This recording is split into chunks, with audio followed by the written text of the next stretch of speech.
Good evening, YouTube. This is Shawn and Tiffany Stamback. And Hi. Guess what we're doing today? We're cooking Fish fish that I caught. So, ocean. yeah. So we caught it in the ocean today, right here where we live. And so I'm going to show you guys how to prepare fish, and hopefully you can find the recipe useful and make it at your own house. Before we cook fish, every time before I cook fish, I always cook up some French fries or some tater tots, onion rings, always something like that. So this is what we got going right now. These are happening right now. And I love tater tots, onion rings, French fries to go with my fish and chips. And the other one thing that I love is shredded cabbage with coleslaw dressing on it. And Tiffany's been working on this all day, and she shredded the cabbage and the carrots for us, and she's gonna put on a little dressing. All right, so this is the dressing that she's gonna use. And how much do you put in there? Just like a few? Just probably like, I kind of just fill it out, put two big tablespoons, and then stir it around and see how well it does, and then It goes a long ways. Yeah. And make sure you mix it thoroughly, because if you don't, you'll end up just putting more Soggy. and more. And I don't know what it is about coleslaw, but when you get to a certain point, it's just no good anymore with too much. At least for me, anyways, it's no Soggy. good when it's like too soggy. So mix it all around and for a while, and see what the consistency comes out. you definitely have to mix it around a while. You see it shrinks a little. Yeah, it's like the vinegar in the dressing breaks down the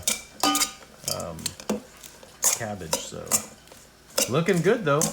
So how we do our place is that my husband comes home, and sometimes I have dinner ready, but most of the time we help each other and we do our dinner together. Shawn does a lot of the cooking. So does your husband do the cooking, or do you guys do the cooking? That's a good question for all the viewers. So in your guys' house, tell us in the comments below, who does the cooking? Does the man do the cooking, or does the woman? Or do you do it together? Does it 50-50? Because you know what I always say. What do you always say? If you want it to taste good, you got to cook it yourself. Is he trying to say I'm a bad cook? What the hell? I actually cook pretty decent. Check on your onion rings and the tater tots. And once they start to turn golden brown like this, then it's probably time to start thinking about taking them out. So what I like to do is get I use paper plate. We always use paper plates around here. Set a paper towel on here, double it up, and just start ladling these things out and get them out of this oil.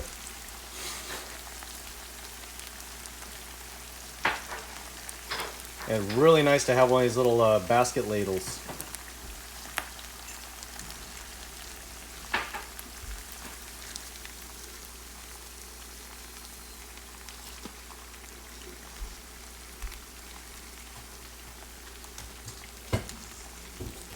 And if you notice, when you get to the point where these things are going to be done, they start to turn brown really quick.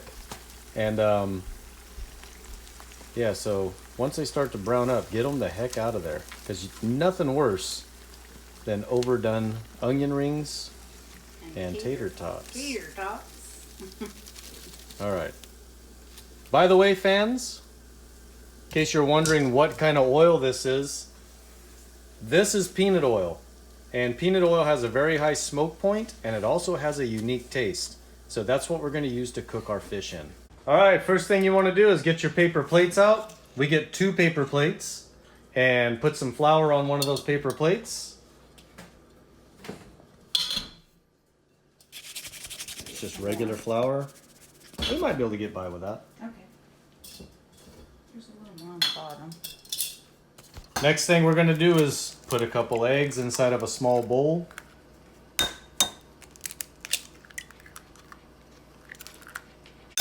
All right, then after you put the eggs in, whisk them together. And this is going to be our egg wash.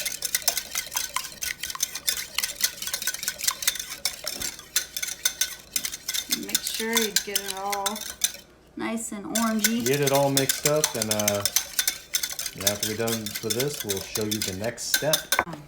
What's the next step? What is it? Panko.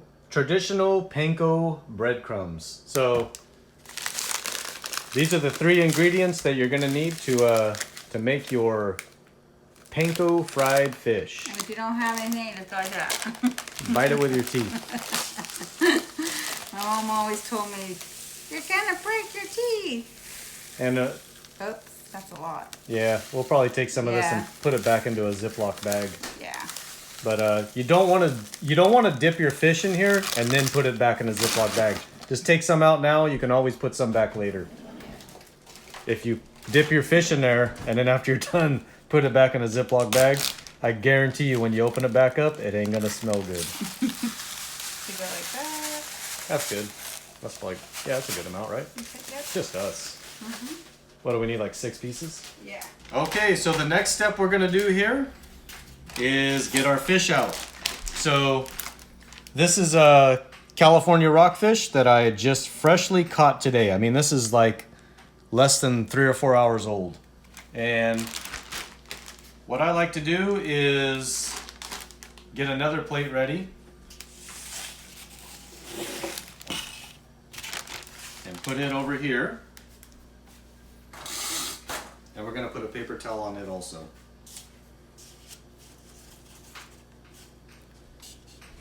Sound like a wiener? Yep.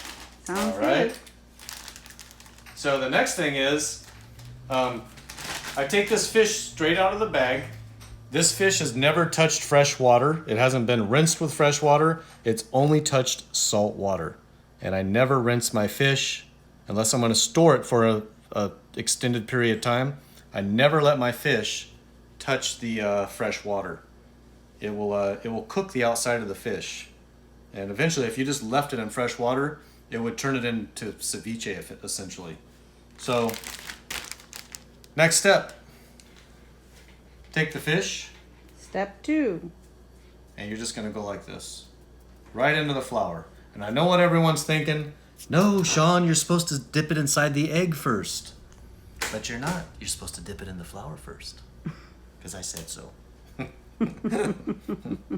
All right, so after he gets the flour on it, or she, I don't know if this is a he or she, goes into the egg, and then from the egg into the panko. So what step's that? I have no idea. I lost So 1 flour, 2 egg, and 3 panko. 3, yeah. All right. We can count. Okay, so there's 1 there. And the other thing, guys, remember this. Position yourself strategically on your table. So what I mean by that is keep your fish over on your left hand that doesn't have panko and breading all over it to reach into your fish bag to pull your fish out, and then pass it over to your panko hand and breading hand, Let's start the process. and then start the process again, just like that.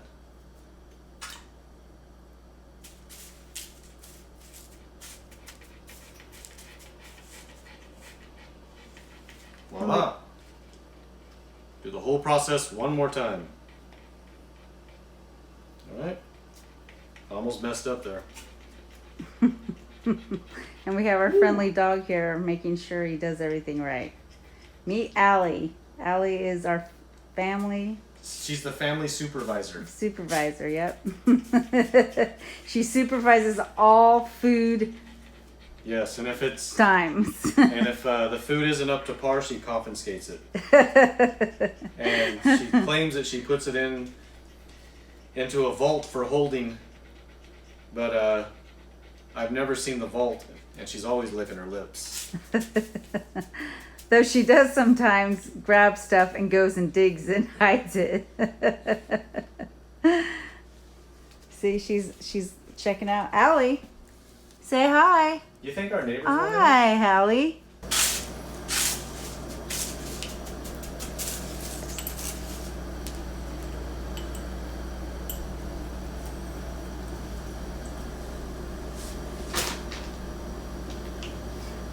Okay, so the next step is we're gonna fry all this up. You see I got the peanut oil. It's like super hot right now.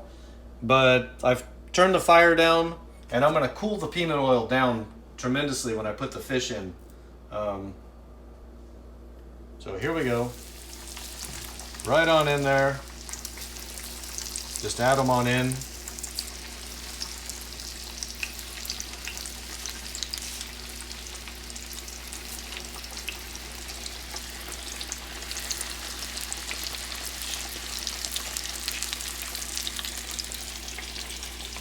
There we go.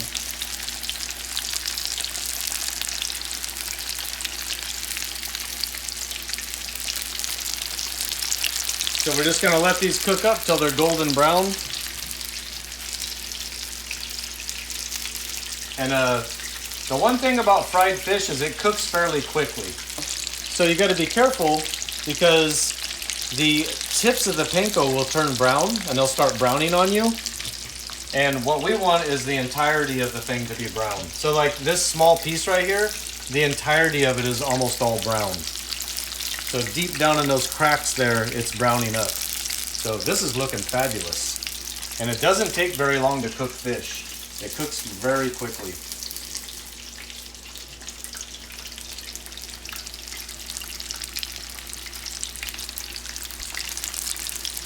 And you see the oil's already cooled down. This is turning out nice. I like to flip these over, make sure everything's cooking thoroughly.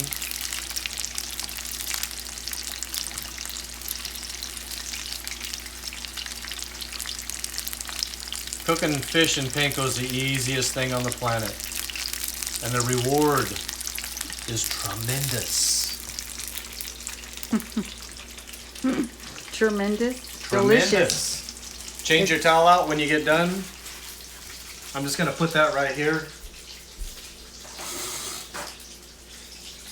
Hey, and it's okay to get a little messy when you're doing this. You're gonna make a mess. That's what your wife's for. Yes. That's what I do is I always clean up. All right, so we're getting really close to being done here.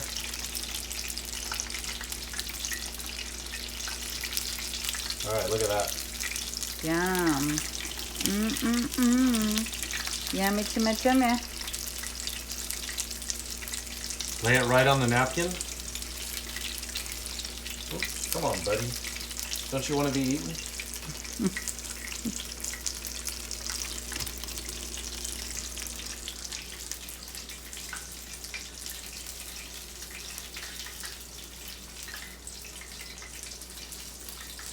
Let's do yours done.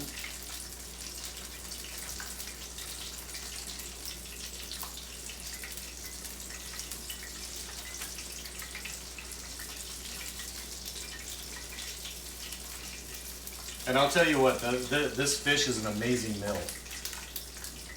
Yeah. How do you like my fish, Tiff? I really like your fish. So delicious and nice and crispy, but not too bready. Yeah, It's just like the perfect amount. We don't like a lot of breading. Look at that. Isn't that beautiful? Isn't that a meal? With some coleslaw. Oh my god, it smells so good. I bet. It smells just like a restaurant in here. Yep. The peanut oil is amazing. So what you do, guys, is set this stuff over here and then put some plates up on the table and then wait for your wife to come over and serve you. Just kidding. Yeah, right. All right. Oh boy. All right. A little coleslaw. Look at the coleslaw, how it turned out. You have to put very little dressing. Yep. Give it a little time and it starts to break down and it gets all over everything.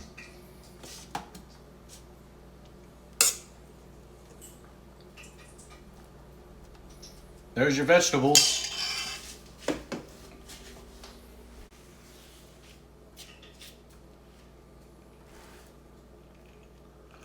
Now we need our tartar sauce. Let's see. Let's see what we have. We've got this. Tartar sauce. And a little ketchup. Oh, Ketchup or mustard. mustard? For our onion rings. Well, whatever you like. But I like a little mustard and ketchup. But here we are. We're going to sit down here and eat.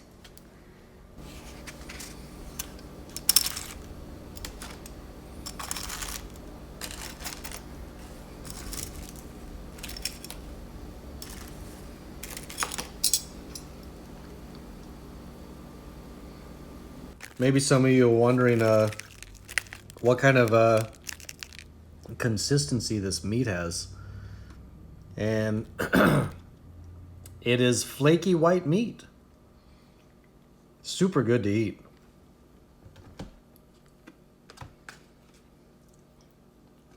All right, thanks for watching, YouTube fans. This is Shawn and Tiffany, and we hope you enjoy your fish and chips when you make them, because I know we're going to. Oh. So if you could do us a favor, hit the subscribe button and ring the bell if you want to see our next video that comes out. Thanks for watching. Bye. Thank you. Bye.